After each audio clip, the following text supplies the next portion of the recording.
আসসালামু আলাইকুম রহমতুল্লাহি বারাকাতুহু। আমি যে মাজারে থাকি এর পাশের এই মাজারাটি অনেক সুন্দর। তো দেখেন মাজারের মধ্যে চতুর্দিকে বাউন্ডারি নেই, কিন্তু গেট থাকাটা বাধ্যতামূলক। গেট আছে মানে মাজারা, গেট বন্ধ থাকা মানে মাজারা বন্ধ আছে এরকম। তো মাজারা দেখতে অনেক সুন্দর, তো ভাবছিলাম যে মাজারে যাবো, তো একদিন সময় করে আসলাম মাজারাতে। কাজ ছিল না, তো আসলামও মাজারে ঘুরতে। ওই যে একটা লোক দেখা যায় কাজ করতেছে, সেই মাজরার আপনার ওই এখন খেজুরের ফুল হওয়ার সময় সেই কাঁটাগুলা বাঁচতেছে আর কি মাজারার মধ্যে। আর এইগুলো হচ্ছে মাজারের ভিতরের আপনার এই খেজুর গাছের গোড়াগুলোর মধ্যে গাছ শুয়ে রয়েছে কি সুন্দর সুন্দর। এগুলো আবার ওই আলগা গাছও লাগাইছে। আর এই যে খেজুর গাছের যে লাস্টের অংশগুলা বাইলগুলা আছে দেখতেছেন, পাশে এই যে বাইলগুলা, এগুলো আবার এরা বিক্রি করে।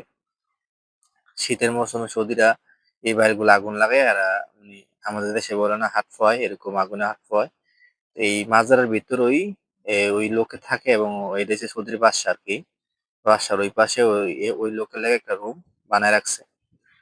তো মাজারা দেখতে অনেক সুন্দর, অনেক পুরানা মাজারা, যেহেতু গাছগুলো অনেক বড় বড় হয়ে গেছে। মানুষ টানুষ কিছু নাই, একটা লোক শুধু এখানে কাজ করতেছে। যারা মাজারে কাজ করে তারা মূলত এইভাবেই মাজারে থাকে আর কি। মানুষ টানুষ কিচ্ছু নাই, নীরব নিস্তব্ধ এলাকা। তো ভাবলাম আইসি একটু ভিডিও করে আপনাদেরকে দেখাই। এটা হচ্ছে মাজারার সামনের অংশের, এর পাশেই মানে রোড আছে, রোড দিয়ে গাড়ি যাতায়াত করে আর কি। তো এটা হচ্ছে মাজারের সামনের অংশ, আর যেটা প্রথমে দেখাইছি ওটা হচ্ছে মাজারের পিছনের অংশ। ওই পাশ থেকে আবার রাস্তা আছে। এই অনেক, এই যে মাঝখানে লেবু গাছ টেবু গাছ এগুলো লাগা রাখছে, এগুলো লেবু টেবু আইয়ারা খায়।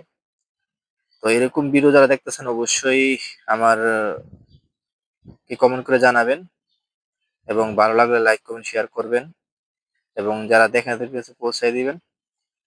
এরকম নতুন নতুন ভিডিও পেতে আমার সাথেই থাকবেন। আল্লাহ হাফেজ। সালামু আলাইকুম রহমতুল্লাহি ওয়া বারাকাতুহু।